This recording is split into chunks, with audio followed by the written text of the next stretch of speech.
And I'd like to call for apologies. I haven't received one from Councillor Buck, but I wonder if she's perhaps not here. I haven't seen her this morning, but I haven't received any apologies. Declarations of interest, there are none, and there isn't. This is an extraordinary meeting, so I don't think public participation, presentation of petitions is part of that. No? Is that a normal? No. And but the purpose of the meeting today is the council submission on the Greater Christchurch Regeneration Bill, and I'll just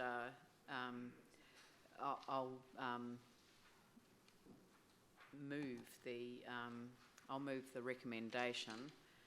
And do I have a seconder for the motion? Thank you, Phil Clearwater. And just by way of introduction, so we've obviously had a discussion about the detail of the bill. I think that we'll go straight to a debate on the bill.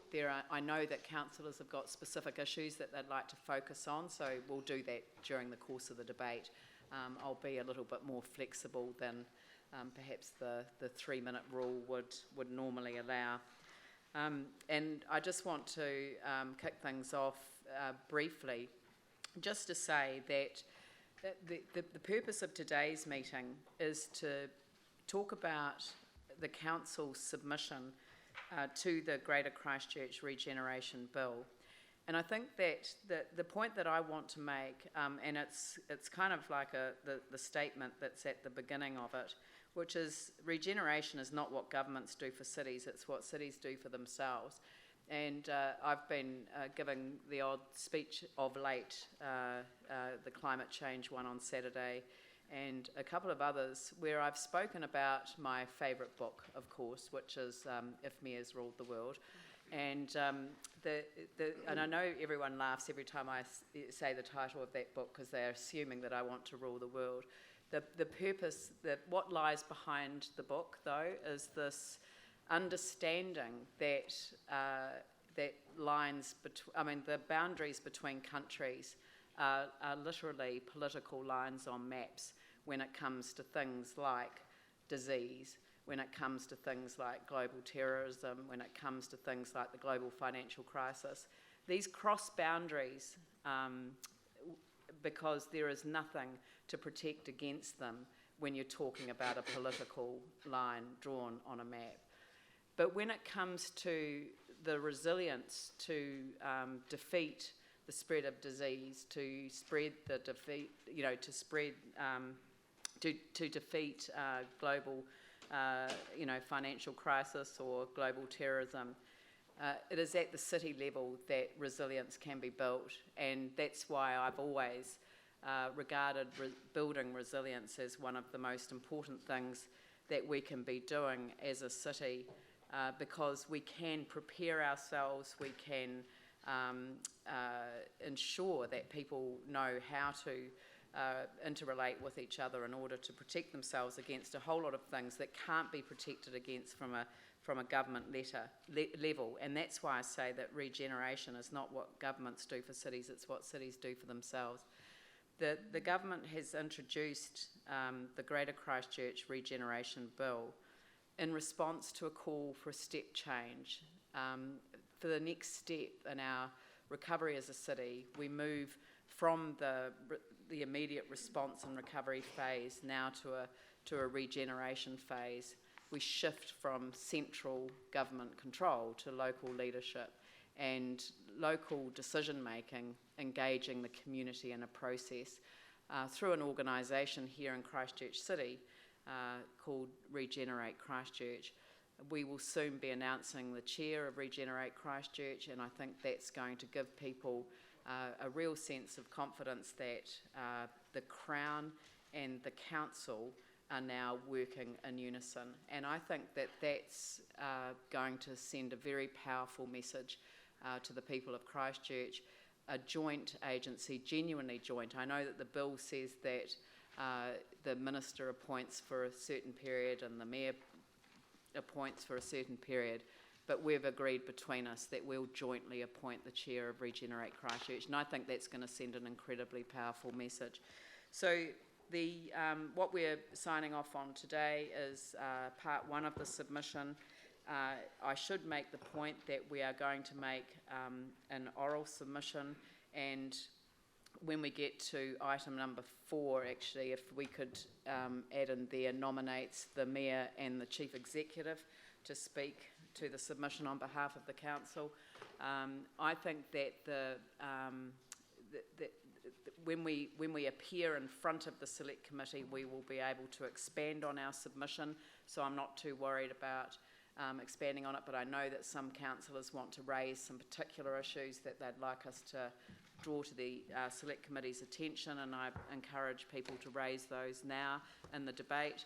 And I also believe that we'll have the opportunity to submit a supplementary submission at any stage, even after we've made our oral submission, in order to assist that process. They're on a pretty tight time frame. They'll be down here, I think, on the 11th and 12th of December, so that's only at the end of next week. And so they're going to be working quite hard to get that bill back into the House in time for it to take the place of the Canterbury Earthquake Recovery Act when it expires in late April. So I will hand it over to my colleagues to debate the bill and I mean, not the bill, the submission, and then we'll take it from there. Phil. Look, I actually think this is an excellent submission. It's really full. I think it encompasses many of the ways and processes that, in fact, we would like to see the whole Christchurch Regeneration Bill. And there is going to be scope for the Mayor, and I'm pleased that we're going to do this, to speak to the bill and add some points to, or I guess reiterate and point out some examples of what's here. And one area that I think we need to make sure happens with this, in changing this bill, is that in fact we find ways so that the regeneration plans aren't only owned by the government or even Regenerate Christchurch, but there's ways that local groups and local people and businesses can actually formulate their local plans too. And Sydenham is an example of where that needs to happen. And I think we're aware that Enviro Waste, right by the railway line, has created a barrier for a lot of really necessary development for local businesses. And there needs to be a way for local areas to also be supported so that they can regenerate too.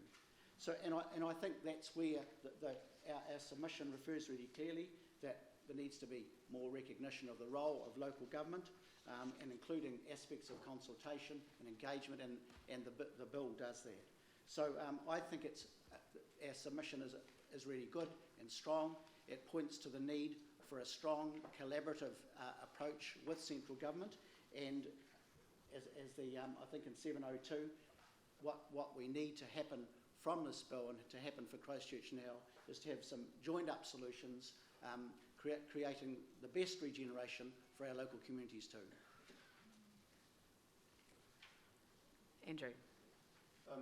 Yeah, I certainly support the submission that's presented to us today, and I'd like in fact to commend everyone that's been involved in getting us to this point, because I think what we've got is a very good and suitably strong submission. I'd note that the Central City and New Brighton are specifically referenced in the bill, but that doesn't preclude the ability to add other areas. Phil already mentioned Sydenham. Littleton may be another example, and there are other areas where we've already done some master planning which may or may not benefit from a regeneration plan, and the bill as it's presented allows for the opportunity for other areas to be added, both geographically or by activity in fact as well. But I believe what we've got here is a well-crafted submission. It makes the points that we need to make, makes them well, and it makes them suitably strongly. And at the same time, it makes constructive suggestions about changes we want to see, so that the step change and the transition to local governments, the transition to local decision making is achieved in the legislation. So I'm very supportive of what we've got in front of us today. Ali. Thank you. Again, I think it's an excellent submission. I do wonder, though, whether we need to look at an amendment or include some information in this around an end point for the insurance and EQC claims. I think that regeneration is more than the physical, and the strong communities make for a really strong city and a healthy city, and many people need an end point. And I'll just draw your attention to the Officer of the Auditor General's report on EQC on the CHIRP program that was out yesterday, the report. And she actually notes that EQC says it's exerting every effort to ensure that the remaining settlements are completed as soon as reasonably practicable. However, EQC has not set a new end date for the program. And the same could be said of insurance companies. And there has been some discussion about putting end dates for EQC and final settlement dates for insurance companies in legislation. That would be a long time coming. We have an opportunity, I think, to not only signal that, signal it strongly actually in this bill. People need to know where they stand, and there are still people out there that still don't even know whether they are over cap or under cap with EQC. And while we celebrate, and perhaps in the positions we're in, we more than many others have an opportunity to celebrate a lot of the wins that are going on around the city, around the central city and around the suburbs. There are an awful lot of people who still don't have an opportunity to celebrate those wins and enjoy the journey that some of us are able to enjoy once we come out the other side of EQC and insurance. And I think we need to signal that. We need to advocate for our people, and I think at this point too, 5 years on, 4 years on, people just need to know that what they are being offered, what is being suggested to them, the next part of the journey is fair. I've seen situations where people have been offered exactly what they've asked for and are entitled to, but are so tired and are so confused with that tiredness that they reject that. And I think that they need that truly independent support and advocacy in order to move on and resolve their cases. So I would strongly suggest that there be something in this bill that signals to both EQC and the insurance companies we need an end date so that people can move on. Paul and then Glenn. Yeah, look, I'm pretty happy with the submission we're putting forward. It is a step change for the city, and it's really good to see that we're now going to be working in closer partnership with the government and really bringing our wishes to the fore, which is, I think, is really important. For me, there are probably a few things in regeneration that I think may be missing and may just need to be brought to the fore. Regeneration for me is like a piece of string. How long is it? It could go on for years. It could be 20 years before we see full regeneration of some areas.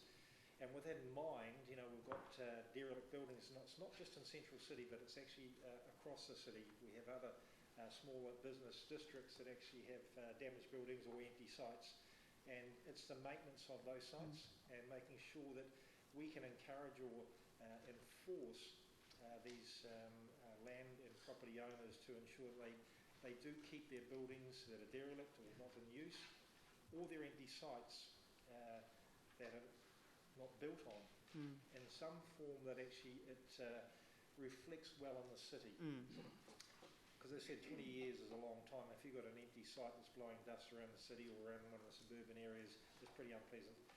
If you've got tagging and damage done to your building, it's in the face of our public and our visitors. Again, it's not a good look on our city. So I think we need to take that leadership role, manage our own sites, good start, and we do have some. But also then we can actually then look to others to do exactly the same, and having some sort of framework to allow that to happen, I'd be really happy with that. Great. Yeah. Yanni. Oh, sorry, you're not Yanni. No, Glenn. You're Glenn. Go ahead. I said Yanni and looked straight at you. I know. It's okay. I agree with one of the main themes coming through the submission, that the starting point needs to be a new thing rather than the old legislation. I also wonder at the use of regeneration and its association with step change. I've looked into the definition of regeneration. It could be a case of be careful what you wish for, because seems to me that regeneration is far more profound than step change. It actually means a new generation. It means a transformation. And for communities such as New Brighton, they will be looking for hope, and they'll be looking for delivery. I suspect it's probably the last roll of the dice for them. We've had several master plans, as you know, over the years, and if this doesn't deliver from central and local government, then I'm not sure what space the communities will be in. I am concerned over communities surrounding the residential red zone too, that the consultation process over that part of the city could go on for 2 years. They are becoming increasingly restless, in my view, and I think we do need to put out some positive signs that things are happening. So right behind this, I see the residential red zone as offering the potential to unite the city, because I think it needs to be united after the quakes. And if we can ensure together with government that we will deliver, then I think it will offer people hope, which is one of the biggest things they need at the moment. Pauline. Thank you, and thank you for the preparation of this bill. I know there's a huge amount of work that's gone into this. It's a very challenging issue here. I'm just following on from Councillor Livingston there. The residential red zone, a submitter came into the LTP and actually called it a judder-bar to the east was one word for it, but it's a judder-bar to a lot of regeneration as well. It's affecting our land drainage recovery program. It's affecting a lot of our plans for what we might do out there. We were at a meeting last night with Brooklands residents who are actually on the verge of deciding. It sounded like most of the 12 or so were going to stay there. So I'm wondering if we really need to not only try and focus on expediting what we decide to do with the red zone through Regeneration Christchurch, but also to make sure we are considering the people who are choosing to stay to live in those red zones. So that is what I'm just bringing out of the bill here at the moment. The rest of it is fantastic. It's a great opportunity here for a new beginning, a step change, and regeneration is such a lively word. Let's hope that we can really get this cracking. So thank you. Thank you. Tim. Thank you. My colleagues have mentioned Sydenham and Littleton, but realistically, with regards to the wording and other areas referred to by the council, I think that really covers and looks at the varieties of communities we have and the levels that they will need of support going to the future with regards to regeneration and the Regeneration Christchurch. And in particular, I'm really pleased with regards to when we're talking with looking at as a whole, when we've got land and government ownership, whether it be government or council or other entities, that we're really looking at, when these are disposed, of looking at how these could support whatever area, whether it's suburb, community or key activity areas, how these can support the regeneration of the city, but while still keeping in mind the legal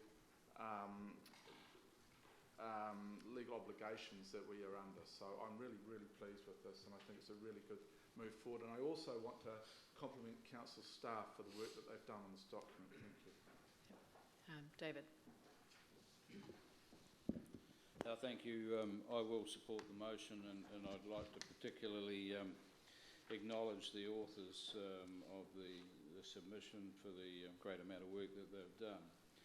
For me, I have a great deal of satisfaction that the residential red zone and New Brighton are well focused in this submission. It's a good focus for Regenerate Christchurch, and these projects are great to see being implemented and getting RC operative. Personally, I've been through 4 master plans in the New Brighton area. I've been through a lot of rhetoric, a lot of talk, and for me it's a time for positive action and to see some material change. So I'm very buoyed by what I'm seeing before me. I'd like to just acknowledge in the proposal 1.02 particularly, where I think we have focused in the executive summary the actual need and desire to do this work and what the purpose is. So I'm very pleased with what I see before me, and I will be voting for it. Jamie? Yeah, I think most of it's been said. But I did want to touch on just a couple of quick points, and that's it is really clear, this name, Regeneration, because I think it captures it so well. We are no longer in recovery anymore. We're past that, and this is a new phase, and it's an exciting phase. What we had as vehicles that connected together to achieve certain things was possibly appropriate at the time of immediate earthquake recovery. I think we're all agreed that what we had is no longer the fit-for-purpose vehicle to achieve what we need to achieve now. Fundamentally, the only thing any of us ever could have wanted as a result of the earthquake happening, whilst we couldn't alter the earthquake occurring, you've got to look at it and say, we need to be a better city, a more resilient city, a more vibrant city, a safer city than what we ever could have been had that earthquake not have happened. It's the only thing that makes this all worthwhile. It's the only thing that shows any respect to the people that were injured or lost their lives or went through the most hellish time imaginable. And I look around Christchurch right now, and I really believe that as we look at the end of 2015 and going into 2016, that we're on the path to do that. I really believe that we are going to be a better city as a result of that earthquake, whether it's just the cool piece of artwork that you see, the different people that you never really saw so much in old Christchurch, the new buildings that are up there, heck, even the cafes that you see. It really does give me hope that we're going to be in a better city than what Christchurch ever could have been had the earthquake hadn't have happened. And Regenerate Christchurch, I think, is a really great vehicle to be able to take this to the next step. It is a true partnership in every sense of the word of Crown and local government. We can't do it without the Crown, and the Crown can't do it without us. So I'm looking forward to this next phase, and I most certainly endorse the submission, and I congratulate everyone that worked on it. And I look forward to a new exciting time in Christchurch. Jimmy? Okay, thank you. I also support this submission from the council because this paragraph convinced me, especially the mayor announced earlier. Regeneration is not what government do for cities, it's what cities do themselves. Because I always thought, this kind of the regeneration of the cities, not from the top down, but actually it's the bottom up. And also the regeneration actually in Christchurch in suburban area as the orientations rather than in Wellington, far away the place, because we are much familiar with our issue, how to rebuild, etc. Second is this kind of submission we cover is not only in the CBD only, actually it's a wider area. My fellow councillor particularly mentioned New Brighton, Simland, or even some other rezone area. So there is a whole city to be rebuilt, to be regenerated. Third one is based on this submission we cover is the right to more, give the local, more get involved, more kind of a local can make the decision, etc. So back to the power to the local, I think this very crucial. And only the one, because why a moment this kind of regenerative plans, not yet approved by the government. So regarding to the kind of what's the relations, for instance, like relation between the DCL and relation to the Quanco, still kind of gray area need to be identified. But I think if once this regenerated bill has been approved by the government, we need to take time to more clarify if a council on land or Quanco the land, but how to to identify more clearly, and also RC and the DCL and the Quanco how to work together for planning, for implementation, or how to facilitate this detail need to take time to be clarified. So, but generally speaking, I support this submission. Thank you. Anyone else? Yanni? Thank you for the opportunity to say a few words. I think one of the things I just want to start off with is a quote from George Santayana, who quoted in the Life of Reason 1905, those who cannot remember the past are condemned to repeat it. And I think we need to learn from where we've come from to find a way forward. I think it's really important that we think about the context of why we're in the situation we're in today and what a better approach will be going forward. And it is with a bit of irony that the submission process last time was completely anti-democratic.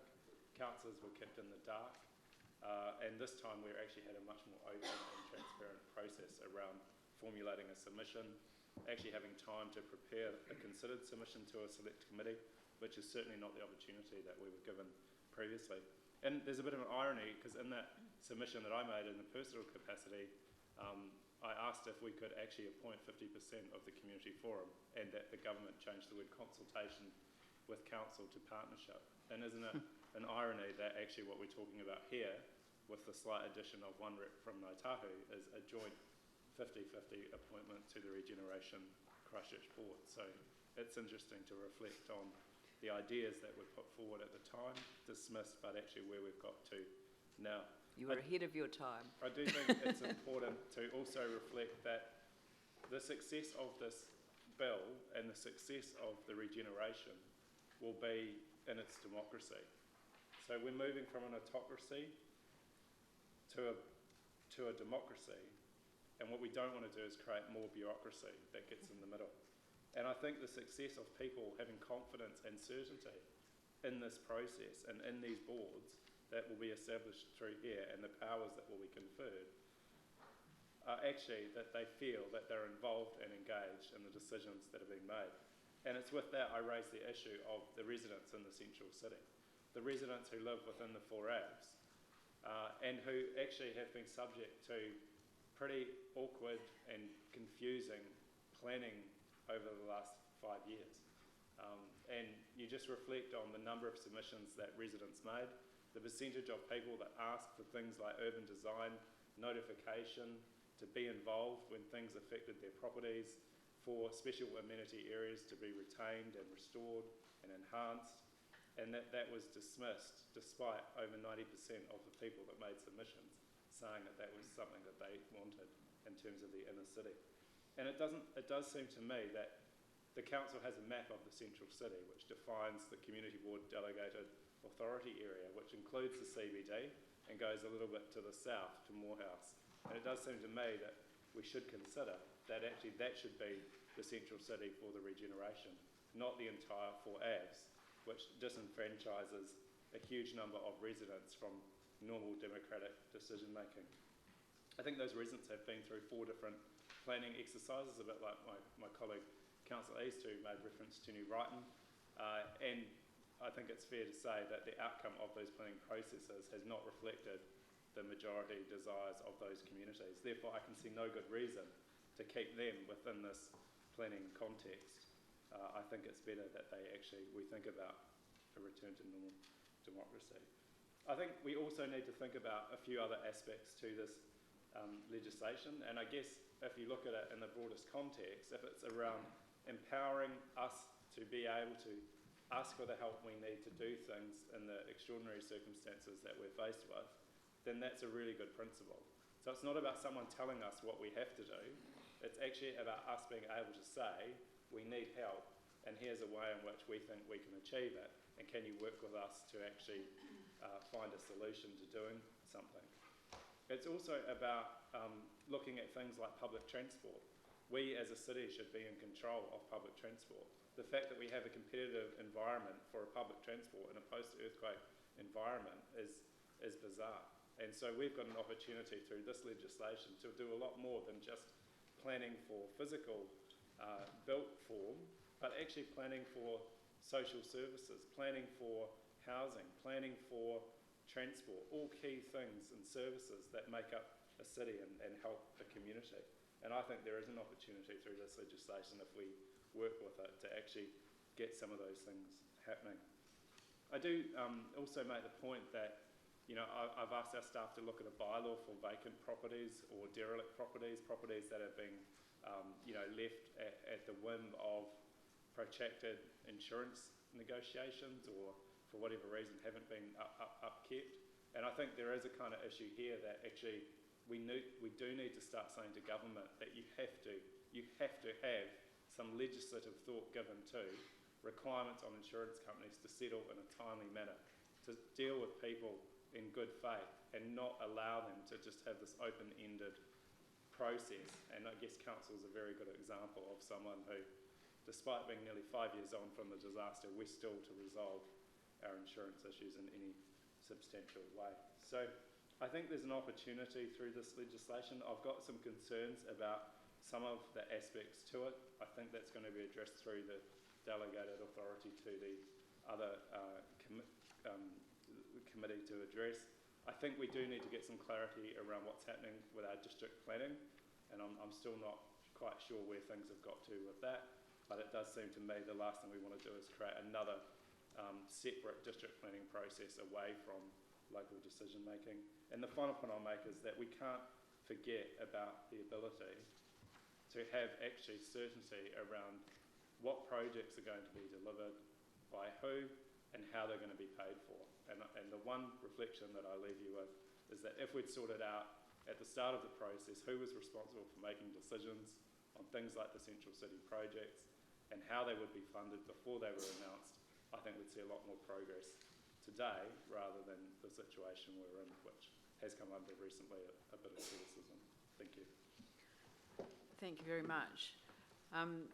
I think that's been a really good debate, and I think it's been incredibly helpful to have people focusing on what is an incredibly important moment, I think, in the history of the city. I totally agree with the warning about looking to what's happened in the past in order to see the way ahead. The way that I had it described to me, I remember in the past, was you've got to keep your eye on the rear vision mirror in order to see your way clear on the road ahead. And I think that's about right for the frame. I think the fact that we are debating in public the submission that we're going to make on the bill, the fact that the Mayor and the Chief Executive will front up to the Select Committee side by side. That didn't happen last time either. This is going to be, I think, quite a different occasion. It's an opportunity for us to really stretch ourselves and to say to central government that we're ready to take up a role that we weren't ready to take up 5 years ago. And the fact that we weren't ready 5 years ago, it's neither here nor there. We're ready now, and we've said very clearly to central government we can play an equal role. We can stand alongside you. And I loved it. I think Jamie was the one who said we can't do it without them, but they can't do it without us. And it's actually the collaboration between central government, the council, but also the city through its various communities, the business community, through the different communities that each one of you represents around this table and represents really well. So, and all of those issues about the different communities that are interested in the central city, but are also interested in the areas where they live, that came through really loud and clear. A message that did come through for me, and it has been bothering me for a long time as well, is the fact that people can't really move on with their own lives until their insurance is settled. Not all of the derelict buildings are a result of insurance companies either.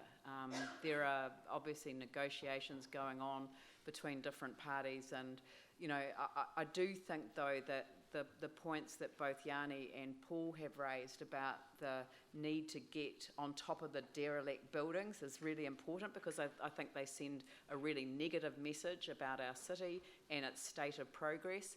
And I think that there could be something, and we will certainly raise that when we make the oral submission on the Select Committee. I'm thinking that perhaps an amendment on the face of the record in relation to the insurance, though, for the residential area, I think probably would be incredibly helpful, and helpfully someone's drafted some words here along the lines of recognising that and I'll hand them over, recognising that the lack of certainty regarding insurance outcomes remains a significant obstacle to regeneration for individuals and communities. The Council asks the Crown to consider introducing a legislative mechanism that would require both public EQC and private insurers to reach agreed timeframes for settlement with all outstanding claimants. and make available advocacy, technical support and mediation services to enable this to occur. Informally, I have raised the idea of having a cut-off point for mediation to occur. That's not arbitration, it's not forcing people into final positions, but it's mediation, and often mediation will enable people to see what the issues are. Some of the people I've spoken to over the years, they just need someone to tell them whether the deal's a fair deal or not. And they've just, the trust has broken down so much that they just can't trust what they're being told. They need someone independent, someone on their side to say, this is an okay deal or it's not an okay deal and here's why. So if we could add that to the submission, I mean, the feedback that I've had from insurance companies that I've spoken to on a very informal basis is that they would be interested in that approach. And I think everyone would like to bring this part of it to an end, because it is stopping people from engaging in the next phase, the regeneration phase of the city. And if people were able to get that certainty and to have that resolution, even if they could have a timeline so that they would know when things were going to get done, then that would give people the ability to get excited about the next phase in the life of the city. And there is a next phase, and I loved one of the councillors who said, this symbolises a new beginning. I can't remember whether it was Ali or Pauline, but it was one of them. It doesn't matter because I always get them confused anyway. But the point that I'm making is that it's a wonderful opportunity, and we have to step up ourselves. It's not just a step change that's coming, from someone else. It's us that has to step up and be part of that step change. I'm so excited about the opportunity that Regenerate Christchurch does give us. I personally do think that it could be a model for a new way of doing urban planning. In the urban sense, it's not the idea that it engages communities in a meaningful exchange, and that's to and fro. And I think that's what's been missing to a large extent, is that sense of to and fro. That certainly happened over Victoria Square, and I think that's been a hugely positive result. It's been a real win-win. It's been a win for the government in terms of the CCDU proposals that were initially going out. The engagement with the community has actually enabled a really good result. And I think that is a really good model for how our city will develop from here on in. So thank you very much for the input, and I too would like to put on record my thanks to council staff who have made such a significant contribution, and I know put in such a large amount of effort into making this work. So on that basis, with the addition of these words and mediation services to occur. Right, full stop. Right. Excellent, and we can tidy up the grammar afterwards. So I will put that motion. All those in favour say aye. Aye. Those opposed say no. That's carried. Thank you very much.